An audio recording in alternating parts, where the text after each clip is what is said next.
بسم اللہ الرحمن الرحیم۔ فیکٹیکل کے معزز ناظرین کو السلام علیکم۔ ناظرین، اس دنیا میں کئی ایسے لوگ ہیں جن کی زندگی کی کوئی سچی کہانی سچ میں دل کو چھو جانے والی ہوتی ہے، اور جب ہم انہی کہانیوں کو سنتے ہیں تو ہمارے لیے اپنی آنکھوں اور کانوں پر یقین کرنا مشکل ہو جاتا ہے۔ ہو سکتا ہے ایسی کوئی کمال کی کہانی آپ کی ذات سے بھی جڑی ہو۔ سب سے پہلے بات کرتے ہیں بسمہ حمید کی۔ جب بسمہ نامی یہ بچی 2 سال کی تھی تو کچن میں ابلتا ہوا تیل اس کے چہرے پر آ گرا، اور اس حادثے سے بچی کا تقریباً سارا چہرہ جل گیا۔ ہمارے معاشرے میں ایسی لڑکیوں کو بہت سی مشکلات کا سامنا کرنا پڑتا ہے، اور وہی حال بسمہ کا بھی ہوا۔ اس کی بہت سی سرجریز بھی کی گئیں جس میں ڈاکٹرز کسی بھی طرح سے اس کے چہرے پر پڑے نشانوں کو چھپانا چاہتے تھے، لیکن ڈاکٹرز کو بھی آخر یہ بات سمجھ آ چکی تھی کہ وہ بھی کچھ نہیں کر سکتے۔ کوئی بھی دوائی بسمہ کے چہرے کو ٹھیک کرنے میں کارآمد ثابت نہ ہوئی، لیکن اس لڑکی نے ہار نہ مانی۔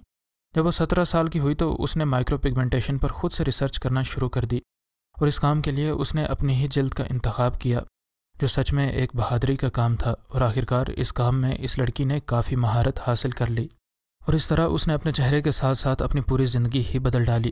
اس نے اپنے چہرے کے داغ دھبوں کو اتنی صفائی سے مٹایا کہ دیکھنے والوں کی آنکھیں بھی حیران ہو گئیں۔ اس کے بعد بسمہ نے اور لوگوں کی مدد کرنے کا فیصلہ کیا، اور آج بسمہ کے کلینک اس دنیا کے کئی بڑے بڑے شہروں میں موجود ہیں۔ ان شہروں میں ٹورانٹو جیسا شہر بھی شامل ہے۔ ان کلینکس پر جلے ہوئے لوگوں کے جسم سے داغ بالکل ختم کرنے کی کوشش کی جاتی ہے۔ ان سب باتوں میں ایک بہت اہم بات یہ ہے کہ بسمہ ایک عام طرح کا علاج کرتی ہے جس میں وہ صرف پگمنٹس کا استعمال کرتی ہے، جو پوری طرح سے مریض کی سکن سے میچ ہوتے ہیں۔ بہت سے مریض ٹھیک ہونے کے بعد اپنی ہی سکن کو دیکھ کر خوشی کے مارے رونے لگتے ہیں، کیونکہ اس علاج سے پہلے انہیں یہی لگتا تھا کہ اب یہ داغ دھبے پوری عمر ان کے ساتھ رہیں گے۔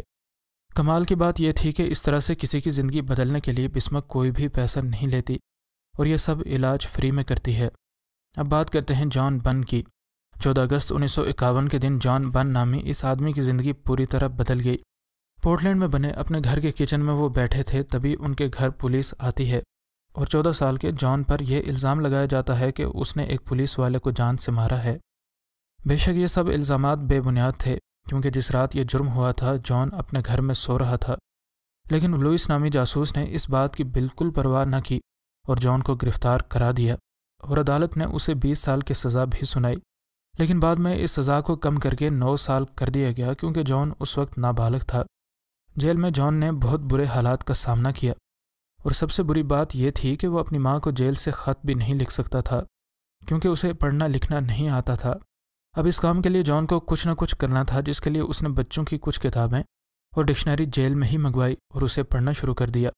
شروع میں اس سے بہت مسئلہ ہوا، مگر وہ جلد ہی پڑھنا لکھنا سیکھ گیا۔ 3 سال قید کے دورانیے میں جان نے لائبریری کی سب کتابیں پڑھ لی تھیں۔ اب اسے بڑے آدمیوں والی جیل میں بھیجا گیا، جہاں بھی اس نے پڑھنا لکھنا نہیں چھوڑا۔ 2006 میں جان کو آزادی ملی، لیکن اب اس کے لیے ایک نوکری ڈھونڈنا بھی آسان کام نہیں تھا، کیونکہ وہ جہاں جاتا اسے بتانا پڑتا کہ اس پر قتل کا الزام لگا تھا اور وہ جیل کاٹ کر آیا ہے۔ لیکن اس نے یہاں بھی ہار نہیں مانی۔ اس نے وکیلوں کی مدد سے اپنے کیس کو پھر سے ریویو میں ڈالا، اور 2018 میں اسے عدالت کی طرف سے پوری طرح بے قصور ثابت کیا گیا۔ اس کے بعد اس نے ساری عمر بچوں کو تعلیم دینے کا فیصلہ کیا، اور آج وہ اپنا پڑھا ہوا سبق لوگوں کے ساتھ بانٹتا ہے۔ اس نے اپنی ایک لائبریری بھی بنائی ہے جس کا نام وائس آف ان ہرڈ رکھا ہے۔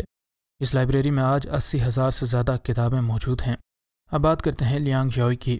یہ چین کے شہر شنزن کا رہنے والا 11 سال کا عام اسکول کا بچہ تھا جس کا نام لیانگ یوئی تھا۔ 9 سال کی عمر میں ڈاکٹرز کو اس بچے کے دماغ میں ٹیومر ملا۔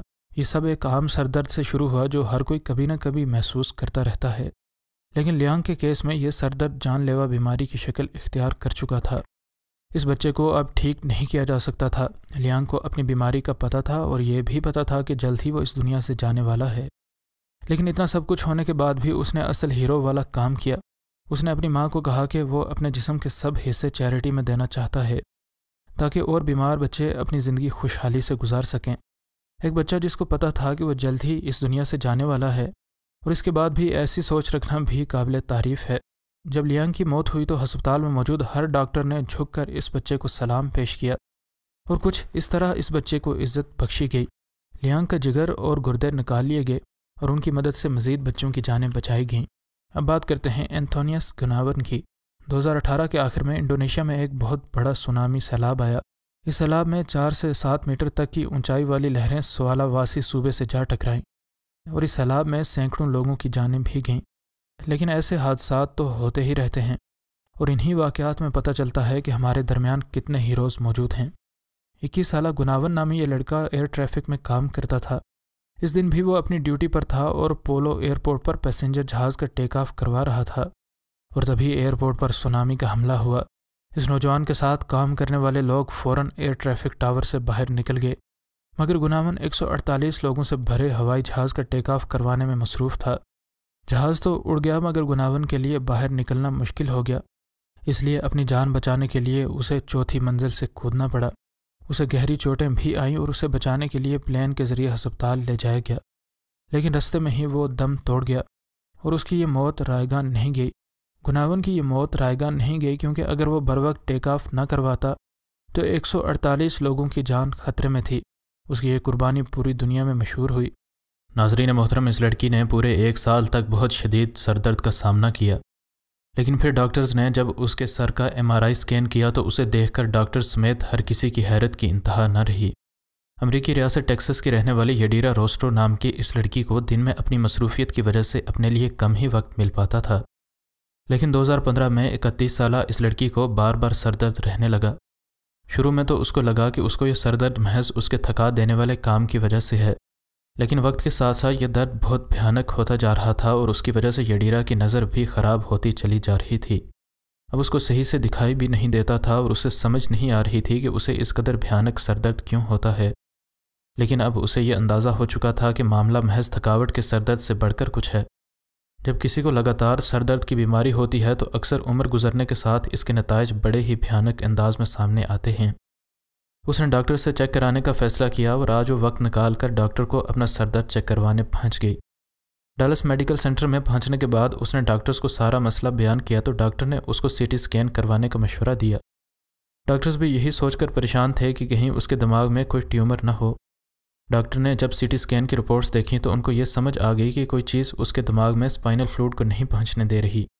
مزید اچھی طرح سمجھنے کے لیے یڈیرا کے دماغ پر ٹیسٹنگ مشینز لگا کر اس کے ٹیسٹ کیے گئے۔ اس سے بھی جب کچھ واضح نہ ہو سکا تو ڈاکٹرز نے MRI اسکین کا فیصلہ کیا۔ ان کو یہی یقین تھا کہ اس کے دماغ میں کوئی نہ کوئی ٹیومر موجود ہے، لیکن وہ غلط تھے۔ MRI اسکین کے رزلٹس آنے پر پتہ چلا کہ اس کے دماغ میں کوئی گول سی چیز اندر کی طرف پھنسی ہوئی ہے، لیکن اس سے بھی زیادہ حیران کن بات یہ تھی کہ وہ کسی ٹیپ وارم کے انڈے تھے۔ اس لڑکی نے پورے 1 سال تک اس بھیانک سر درد کو برداشت کیا اور اس کی وجہ اس کیڑے کے انڈے تھے۔ یڈیرا کے ڈاکٹرز کے بس میں ان انڈوں کو اس دماغ سے نکالنا نہیں تھا، اس لیے ان نے ایک اسپیشلسٹ ڈاکٹر کو ہسپتال بلایا اور یوں یڈیرا کے دماغ سے اس کیڑے اور اس کے انڈوں کو باہر نکالنے کا منصوبہ بنایا گیا۔ یڈیرا کو بے ہوش کر کے برین سرجن نے اس کی سرجری شروع کر دی۔ دماغ کے اس حصے کو کھولا گیا جس کے اندر کیڑے کے انڈے موجود تھے اور وہاں ڈاکٹرز کو ٹیپ وارم کے 8 انڈے چپکے ہوئے ملے۔ ان کو کھلی آنکھوں سے ڈھونڈنا بے حد مشکل تھا، اس لیے ایک خاص قسم کی جدید مشین کا سہارا لیا گیا۔ خوفناک بات یہ تھی کہ یہ انڈے جلد ہی کیڑے بننے والے تھے۔ اس سارے آپریشن کی ڈاکٹر نے ایک ویڈیو بنائی اور یڈیرا کو پتہ تھا کہ اس کے آپریشن کی ویڈیو بنی ہے، لیکن اس نے اس ویڈیو کو نہ دیکھنے کا فیصلہ کیا۔ اس نے کہا کہ وہ زندہ بچ گئی اور اس کا سر درد ختم ہو گیا، اسے اس کی بے حد خوشی ہے۔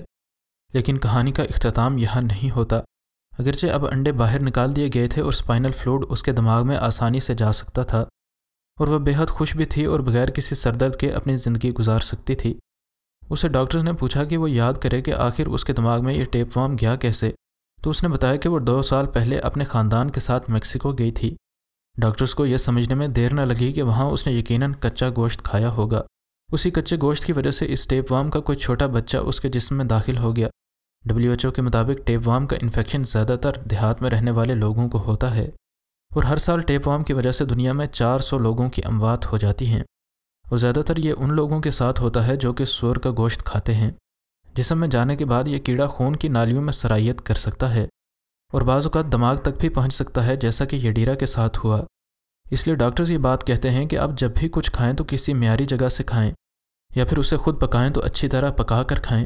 اگرچہ کئی لوگ ہر سال ان کیڑوں کے انفیکشنز کی وجہ سے مر جاتے ہیں، لیکن پھر بھی اکثر لوگ کھانے پینے کے معاملے میں بے احتیاطی کرتے ہیں اور پھر موت کے منہ میں چلے جاتے ہیں۔ خوش قسمتی سے یڈیرا تو بچ گئے، لیکن اس کو علاج کی مہنگی رقم چکانی پڑی۔ ایک اندازے کے مطابق دماغ کا ایسا آپریشن 50 لاکھ سے بھی زیادہ کا ہوتا ہے، اور ہر کسی کے بس میں اتنی بڑی رقم دے پانا ممکن نہیں ہوتا۔ اس لیے احتیاط کرنا ہی بہتر ہے، جس پر اتنا بڑا خرچہ بھی نہیں آتا اور تکلیف بھی کوئی نہیں اٹھانی پڑتی۔